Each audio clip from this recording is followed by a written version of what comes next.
இன்னைக்கு சகோதரர் விஜய் அவர்கள் கட்சி ஆரம்பிச்சிருக்கிறாங்க. மதுரை மண்ணில், இதே மண்ணில் வந்து இப்போ தான் மாநாடு நடத்தி முடிச்சிருக்கிறாங்க. ஆனால் ஒரு கவர்னன்ஸ் பாலிடிக்ஸ் அப்படிங்கிறது 24 மணி நேரம் செய்யக்கூடிய ஒரு வேலைங்கண்ணா. நீங்கள் அவைலபிளாக இருக்கணும். அது ஒரு முழு நேர வேலை. ஒரு முதலமைச்சராக, அமைச்சராக, சட்டமன்ற உறுப்பினராக, பாராளுமன்ற உறுப்பினராக, இல்லை கட்சியினுடைய தலைவராக 24 மணி நேரமும் களத்தில் இருக்கணும். இன்றைக்கி தமிழக மக்கள் என்ன எதிர்பார்க்குறாங்கன்னா, இன்றைக்கி தாவேகா நாங்கள் ஒரு சீரியஸான கட்சி, தமிழக மக்களுக்கு ஒரு மாற்றம் தரக்கூடிய கட்சின்னு அவங்க சொல்கிறாங்க அப்படின்னா, அதே வேகத்தை களத்தில் 24 மணி நேரம் பார்க்க வேண்டும் என்று நினைக்கின்றார்கள். சனிக்கிழமை மட்டும் நான் பிரச்சாரத்துக்கு வருவேன், சனிக்கிழமை மட்டும் மக்களை பார்ப்பேன், ஞாயிற்றுக்கிழமை மட்டும் மக்களை பார்ப்பேன், மற்ற திங்கள், செவ்வாய், புதன், வியாழன், வெள்ளி நான் பார்க்க மாட்டேன் அப்படிங்கிறது ஒரு புதிதாக வந்திருக்கக்கூடிய அரசியல் கட்சிக்கு ஒரு பொறுப்புமிக்க தலைவர் அந்த மாதிரி செஞ்சே கிட்டத்தட்ட டிசம்பர் வரைக்கும் நம்ம கொண்டு போயிட்டோம் அப்படின்னா மக்கள் வந்து டெஸ்ட் பண்ணுவாங்கண்ணா. இது எல்லாமே அதுக்கான காலம். இன்றைக்கி தாவேகா வந்து நாங்கள் திமுகவுக்கு எதிரி அப்படின்னு அவங்க பறைசாட்டுறாங்கன்னா, அந்த வேகத்தை களத்தில் காட்டும் பொழுது மக்கள்கிட்ட தான் மக்கள் நம்புவாங்க. இன்றைக்கி ஏன் திராவிட முன்னேற்ற கழகத்திற்கு மாட்டு தேசிய ஜனநாயக கூட்டணி மக்கள் நம்புகிறாங்க, எதிர்பார்க்குறாங்கன்னா, இன்றைக்கி தலைவர்கள் ஃபுல் டைம் அவைலபிளாக இருக்காங்க. நம்ம எதிர்க்கட்சி தலைவராக இருக்கட்டும் முழு நேரம் ஒரு பக்கம் இருக்கிறாங்க. பாரதிய ஜனதா கட்சியினுடைய தலைவர்கள் முழு நேரம் அவைலபிளாக இருக்கிறாங்க. யார் வேண்டாலும் ஒரு பொதுமக்கள் யார் வேண்டுமானாலும் சந்திக்க முடியும். பாரதிய ஜனதா கட்சியினுடைய கூட்டங்கள் பார்த்திங்கன்னா தினமும் நடக்கும். அதனால் தாவேகாவை பொறுத்தவரை நான் வெளியிருந்து சொல்லுகின்ற கருத்து, நாங்கள் தான் மாற்று, நாங்கள் தான் எல்லாத்துக்கும் மாற்று, தமிழகத்திற்கு நாங்கள் தான் விடிவெளின்னு அவங்க சொல்ல வர்றாங்கன்னா, 7 நாட்களும் மாதத்தில் 31 நாளும் 30 நாளும் 24 மணி நேரமும் மக்களுக்கு அவைலபிளாக இருக்கும் பொழுது மட்டும்தான் ஏற்றுக்குவாங்க. கட்சியினுடைய தலைவரே நான் மக்களை பார்ப்பேன், ஆனால் வீக்கெண்ட் மட்டும்தான் பார்ப்பேன், நான் திங்கள்லேருந்து வெள்ளிக்கிழமை வரைக்கும் பார்க்க மாட்டேன்னா, எந்த அளவுக்கு சீரியஸாக அவங்க அரசியல் களத்தையும் பாலிடிக்ஸையும் எடுத்துக்கிறாங்க அப்படிங்கிற கேள்விக்குறி மக்கள் வைக்கிறாங்க. அதனால் அதையும் பத்திரிகை நண்பர்கள் நீங்கள் கேட்க வேண்டிய கடமையும் கேள்வியும் உங்களுக்கு இருக்குது. அதையும் நீங்கள் அந்த தலைவர்கள் களத்துக்கு வரும்போது கேட்பீங்கன்னு நான் நம்புகிறேன்.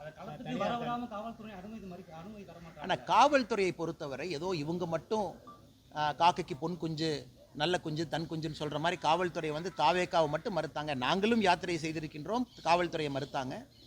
பல இடத்துல நீதிமன்றத்துக்கு சென்று பர்மிஷன் வாங்கிட்டு வந்தோம். இது தமிழகத்தில் வழக்கமாக நடக்கிறது தான். காவல்துறையை பொறுத்தவரை எதிர்க்கட்சியாக இருக்கக்கூடிய எல்லோருக்குமே அந்த மறுப்பு சகஜமாக வருது. ஏன்னா காவல்துறை சில இடத்துல நியாயமான காரணம் இருக்குது, சில இடத்துல நியாயமில்லாத காரணம் இருக்குது. நம்ம காவல்துறையை குறை சொல்வதை விட்டு, சரி காவல்துறை அனுமதி கொடுக்கலன்னா கோர்ட்டுக்கு போய் அனுமதி வாங்கலாமே, யார் வேண்டான்னு சொன்னது? அதனால் திரும்ப திரும்ப காவல்துறையில் யாரோ ஒரு அதிகாரி அனுமதி மறுத்தாங்க, அதனால் பாருங்கள் எங்களை பார்த்து பயந்துக்கிட்டாங்க. மக்கள் தாவேகாவை பார்த்து ஆதரவு கொடுப்பது அல்லது திமுக தாவேகாவை பார்த்து எப்போ பயப்படுவாங்கன்னா, 24 மணி நேரம் களத்தில் இருக்கும் பொழுது மட்டும்தான் அந்த எழுச்சி வரும். அதனால் இன்றைக்கி காரணத்தை திருப்பி காவல்துறையின் மீது காரணத்தை வைப்பது, இவர்கள் மீது காரணத்தை வைப்பது, நான் ஒரு அரசியல் பார்வையாளனாக, நானும் ஒரு அரசியல்வாதியாக, நானும் இந்த நாட்டினுடைய குடிமகனாக நான் அதை ரசிக்கலிங்கண்ணா. களத்தில் அக்ரெசிவாக 24 ஹவர்ஸ் 7 நாள் இருங்க, 7 நாள் யாத்திரை பண்ணுங்கள். யார் வேண்டான்னு சொன்னது? காவல்துறை இங்கே அனுமதி கொடுக்கலையே, இன்னொரு அனுமதி இடத்துல வாங்குங்க. ஏன்னா இங்கே வர்ற மக்கள் என்ன வராமல் போயிடுவாங்களா? இங்கே நான் மக்களுக்கு ஒன்றும் நினைக்கிறேன், இங்கே காவல்துறை அனுமதி கொடுக்கல, சரி சேலஞ்ச் எடுத்துக்கங்க, 1/2 கிலோமீட்டர் தள்ளி வைங்க, மக்கள் அங்கே வரமாட்டாங்களா? இவ்வளோ தூரம் வந்த மக்கள் 1/2 கிலோமீட்டர் வந்து பார்க்க மாட்டாங்களா? அதனால் இதெல்லாமே ஒரு சாக்காகத்தான் நான் பார்க்குறேங்கன்னா, ஆக்டிவ் பாலிடிக்ஸ், சீரியஸ் பாலிடிக்ஸ் பண்ணுறவங்க முழு நேரம் களத்தில் இருக்கணும். அது மக்களுடைய அடிப்படை எதிர்பார்ப்பு. சார், தனியார் தொலைக்காட்சி பேட்டியில் வந்து திமுக கூட்டணி தற்போது வலுவாக உள்ளது, வருங்காலங்களில் வந்து மக்கள் வந்து இதுவரைக்கும் எதிர்ப்பு தெரிவிக்கல, வருங்காலங்களில் வந்து இந்த எதிர்ப்பலையாக மாறும்போது நான் இப்போ அடிப்படை பிரச்சனை என்னன்னாங்கன்னா, ஆங்கிலத்தில் பேசக்கூடிய ஒரு இன்டர்வியூவை அதை தமிழில் மொழியாக்கம் செய்து அதை சொல்லும் பொழுது அந்த கருத்துக்கள் தவறாக வெளியே வருவது ஒரு வருத்தத்துக்குரிய விஷயங்கண்ணா. அது ரொம்ப துரதிருஷ்டவசமான விஷயம் கூட. காலையில் நான் சம்மந்தப்பட்ட நாளிதழுக்கு நான் அழைத்து பேசினேன், எடிட்டர் அவங்ககிட்ட பேசினேன், எல்லாத்துலேயுமே பேசினேன். அது சரி செய்வதாக கூட அவங்களும் முடிவளித்திருக்கின்றார்கள். காரணம் நம்ம ஆங்கிலத்தில் பேசும்பொழுது அது வரும். நம்ம சொன்ன கான்டெக்ஸ்ட் என்ன, இன்றைக்கி அதை பற்றி நான் கவலைப்படலிங்கண்ணா. ஆன்டி இன்கும்பன்சிங்கிறது, அதாவது மக்களுடைய எதிர்ப்பு அலை என்பது நவம்பர் டிசம்பரில் நமக்கு தெரியணும். அதுதான் முக்கியம். ஏன்னா நீங்கள் எலெக்ஷனுக்கு ரொம்ப முன்னாடியே பீக் ஆகக்கூடாதுங்கண்ணா. மக்கள் எங்களுக்கு வந்துட்டாங்க, எல்லோரும் மாற்றம்னு சொல்லிட்டாங்க அப்படிங்கிறது பீக் ஆகக்கூடாதுங்கண்ணா. நீங்கள் அடிப்படையில் ஜனவரி பிப்ரவரியில் பீக் ஆகும்பொழுது தான் ஓட்டு போடும் நேரம் வரைக்கும் அதை கொண்டு போக முடியும். அதனால் எதிர்ப்பலை இன்றைக்கி இருக்குது, எதிர்ப்பலை இன்றைக்கி இல்லை, நமக்கு தேவையில்லாத பேச்சு. ஏன்னா இன்றைக்கி அரசியல் இதே என்ன ஆரம்பிக்கலை.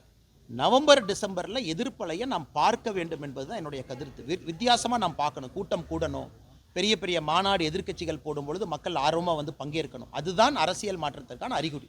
அது நவம்பர் டிசம்பருக்கு முன்பு நடக்க வேண்டிய அவசியம் நமக்கு இல்லை. அது நவம்பர் டிசம்பரில் நடக்கும். அதை நோக்கி தான் எல்லாரும் பயணம் பண்ணுறாங்க. ஒரு யாத்திரை நடத்துகிறாங்க, அனைத்து இந்திய அண்ணா திராவிட முன்னேற்ற கழகம் அதை நோக்கி போகிறாங்க. பாரதிய ஜனதா கட்சியினுடைய பூத் கமிட்டி கூட்டங்கள் முடிந்து மண்டல மாநாடு அதை நோக்கி நம்ம போகிறோம். நம்முடைய கூட்டணி கட்சி நண்பர்கள் எல்லோரும் நவம்பர், டிசம்பர், ஜனவரி நோக்கி போகிறாங்க. அண்ணன் ஜான் பாண்டியன் அவர்கள் சமீபத்தில் திண்டுக்கல் ஒரு மாநாடு நடத்தியிருக்காங்க, அதை நோக்கி போகிறாங்க. அதனால் எனக்கு விசிபிளாக கேட்டிங்கன்னா நவம்பர், டிசம்பரில் பெரும் பொதுக்கூட்டங்களில் சாதாரணமான பொதுமக்கள் கட்சி தொண்டர்களை தாண்டி ஆர்வமாக பங்கேற்க ஆரம்பிக்கும் பொழுது அரசியல் மாற்றத்துக்கான அறிகுறி தெரியும். அதனால் இது புது ஸ்டைல் எப்படின்னாங்கன்னா, நாம் ஒன்று பேசுவோம், அதை ஏதாச்சும் ஒரு பத்திரிக்கையில் அவங்க மாற்றி போட்டுருவாங்க அல்லது வேறு மாதிரி போட்டுருவாங்க. அதை வச்சு 4 பேர் கேள்வி கேட்பீங்க, அதுக்கு நாம் ஒரு எக்ஸ்ப்ளனேஷன் கொடுப்போம். இது தமிழ்நாட்டில் ஒரு புது ட்ரெண்டாக உருவாகிட்டு இருக்குங்கண்ணா. அதனால் சம்மந்தப்பட்ட பத்திரிகையின் மீது எனக்கு பெரும் மதிப்பு இருக்குது. பட் இந்த நேரத்தில் ஆங்கிலத்திலிருந்து பேசும்பொழுது யாரோ ஒரு ரிப்போர்ட்டர் அதை பார்க்குறாங்க, அதை வந்து நம்ம நிறைய கருத்துக்கள் சொல்கிறோம். 34 நிமிஷத்தில் நம்ம அவ்வளோ விஷயங்கள் பேசும்பொழுது அதில் ஒரு லைன் எடுக்கிறாங்க, அதை அவங்க மொழிபெயர்த்து போடுறாங்க. ஆனால் நான் சொன்ன கருத்து அது இல்லைங்கண்ணா.